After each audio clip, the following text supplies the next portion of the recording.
and had a chance to, this is a district I grew up in.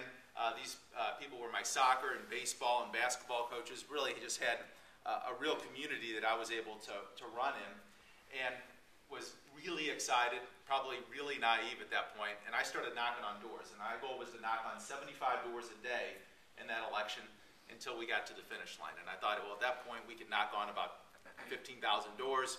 We're going to win this thing. And we were doing really great. I got through August and had basically talked with everybody in the district at least twice, some of them 3 times, and was pumped up and was excited, and had a round of people one after another one night say, hey, I just got a phone call about your election. They want to know how I'm going to vote. So I got enough of these. So I called the party at that point and I said, so are you guys doing a poll? And they said, yes. I said, well, can you tell me the results? I'm really excited. I know all these people. We've knocked on these doors. We're going to win this thing. And there was this horrible pause. And they said, Clint, I got some bad news for you. Out of your district, 48% of the people are going to vote against you, 18% of the people are going to vote for you, and only 20% of the people know who you are. And this is in August, so we're 8 weeks out before the election. We have, at this point, I'm thinking, well, I'm kind of, at least 50-50. And they said, you're probably not going to win this election this time, but run a good campaign and you might be able to come back and run in 2 years or 4 years. And this person at this point was a 12-year incumbent, so they had been in office for a while. Well, I got back out and I thought about so many people that had helped me along the way, people that had come from all walks, that had contributed to the campaign, volunteered time for the campaign, and decided, hey, we're gonna keep fighting on this election. And I knocked personally on 75 more doors every day for the rest of that election. And we got to election night and we won that election by 67 votes out of 13,000 cast. So, when we stop for a moment and think about the strength and power that we have in this room alone, 67 votes, heck, each of you guys could do 500 votes you can control if you want to work it, right? So the power that we have to really transform this state, the power that we have to affect policy, the power that we have as young people in this party to truly affect change and talk about creating opportunities for families in this state, for young people, talk about creating educational opportunities. Folks, we can do it. And it's happening every single day. So I'm really, really optimistic that, no matter what CNN or Fox say, and no matter what the news says, and you always have people trying to figure out which way the wind is blowing politically, the future and our ability to move this state forward is in our hands. It's our ability to recruit great candidates.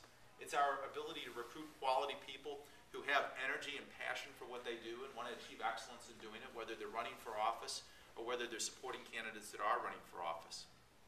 So there's one thing I want to leave you with is that piece, is that the impact that you can make is real. Now, I can tell you that I ended up, of course, loving my time in the House. I served 6 years there and was able to really, I feel like, do a great job on working on issues that my constituents cared about. But when I ran for state treasurer in 2008 and 1, a lot of people might have questions. Well, what does a state treasurer do, and why does it even matter if we have a Democrat in there, right? Why does it even matter if we have a Democrat in this position? Well, first of all, the work that we do, frankly, is important for the state. And I think there's a larger issue that if we're going to elect people to offices in this state, that we need to develop a strong infrastructure of Democrats throughout the state that can rise up and continue to serve in a higher and higher role as time goes on.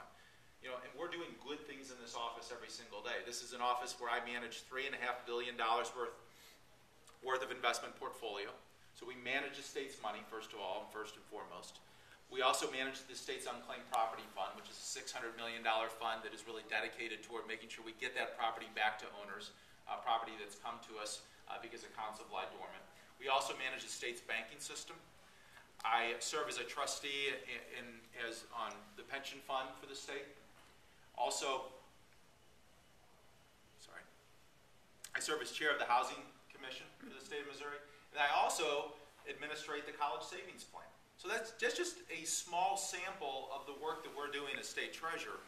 But on top of that, folks, if we elect good Democrats to those positions that achieve excellence in those areas, that do a good job, then we've developed an infrastructure infrastructure that makes this state stronger and moves this state forward for the long term. Really proud to tell you that we've been able to issue $260 million in small business loans and farm loans since I took office. We have a loan program now that for the first time is working everywhere in the state that businesses are using to invest in hiring people, to invest in hiring capital equipment. We're also getting, for the first time in 50 years, a fair rate of return. Believe it or not, when I came into office, before we passed the legislation that we passed, we actually were the only state in the nation, except for Alabama, that when I put money in a Missouri bank, we got 0 return. And I'm not exaggerating. We actually had a cap that capped our interest rate. So we changed that law. We've expanded our small business lending program. We're working hard for you every day. And those investments that we're making, folks, it's a direct result of the investment that you made in me and so many other candidates across the state. So thank you so much for your support. Really glad to be here.